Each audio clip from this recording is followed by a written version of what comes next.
get into all of this? To be chosen to enter the market, because China has a quota. Every year, they only allow 34 films, foreign films, to enter the market. That means you have to make a film favored by the Chinese government. So, like if you think about the Hollywood productions like The Martian, right?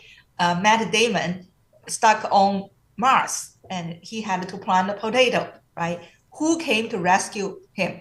The Chinese government, right? Here's a typical story. Tell a good China story. People would walk out of a cinema, say, I watched a great film in Hollywood and China was so wonderful. The Communist Party is our friend. They came to rescue us when we are in trouble.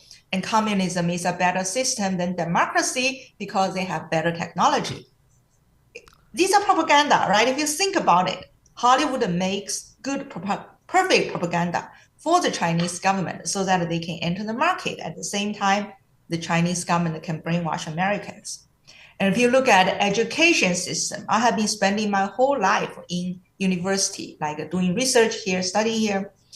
And universities are the most heavily infiltrated because for decades, the Chinese government have always been inviting professors for wonderful trips to China, give them a very well red carpet treatment. These professors would come out with a very good impression, very positive impression about the Chinese government. And they would teach this to their students.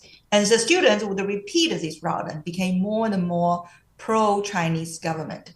At the same time, the Chinese government would offer money to universities to run free Mandarin teaching programs like Confucius Institute. In 2018, more than 100 American universities operate Confucius Institute.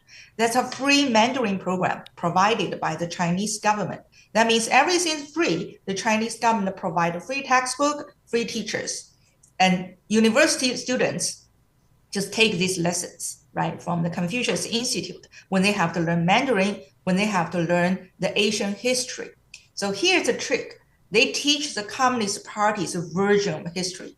What is the Communist Party's version, right? Remember what I learned in China. Tiananmen massacre was about students killed soldiers. That was a version of Chinese history I learned in China. And if you study in Confucius Institute, think about what they would teach you, right? On the website of Confucius Institute, people discovered this video about the Korean War. So that was a version of Korean War they taught. They said Americans invaded North Korea and started the Korean War, and then Americans wanted to invade China.